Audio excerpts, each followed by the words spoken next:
postulates are four criteria designed to establish a causative relationship between a microbe and a disease. Koch postulates applied the postulates to describe the etiology of cholera and tuberculosis, but they have been controversially generalized to other diseases, including plant diseases. The Koch postulates are the following. First, the microorganism must be found in abundance in all organisms suffering from the disease, but should not be found in healthy organisms. Disease symptoms are carefully described. Secondly, the microorganism must be isolated from a diseased organism and grown in pure culture. A description is made of the suspected pathogen. Thirdly, the cultured microorganism should cause disease when introduced into a healthy organism. Show similar symptom as number 1. Lastly, the fourth one, the microorganism must be re-isolated from the inoculated disease experimental host and identified as being identical to the original specific causative agent as in number 2. This video will show the graphical procedure of the Koch postulate.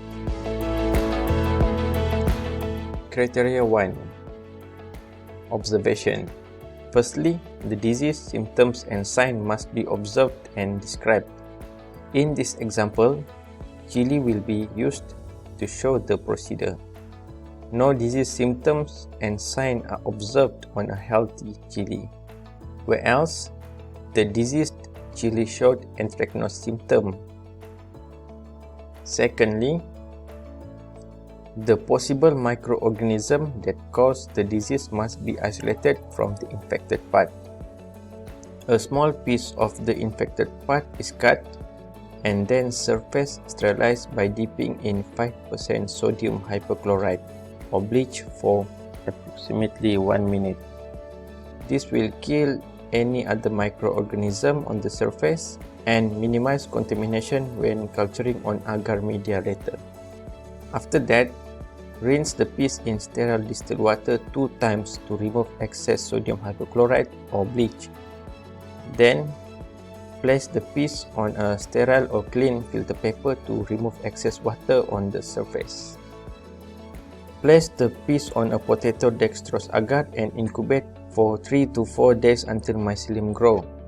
Then, transfer the mycelium by subculturing onto a fresh agar media for purification or obtain its pure culture. The pure culture is described. Thirdly, after the pure culture of the suspected microorganism is obtained, its inoculum should be prepared. In this example, the mycelium from the agar media is transferred and mixed to sterile distilled water.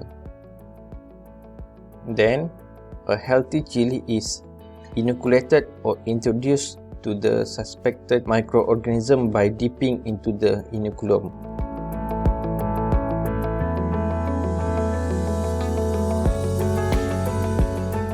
An uninoculated and an inoculated chili are placed on a clean tissue paper in a container and incubated for a few days until disease symptoms are observed on the inoculated chili.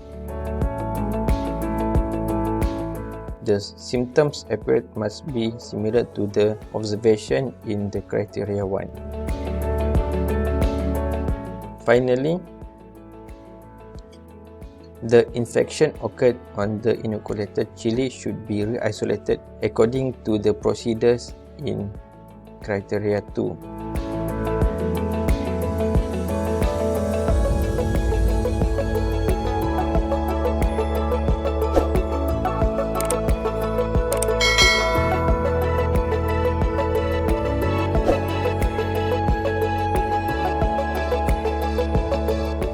The pure culture is described and should be similar to the description in the criteria 2.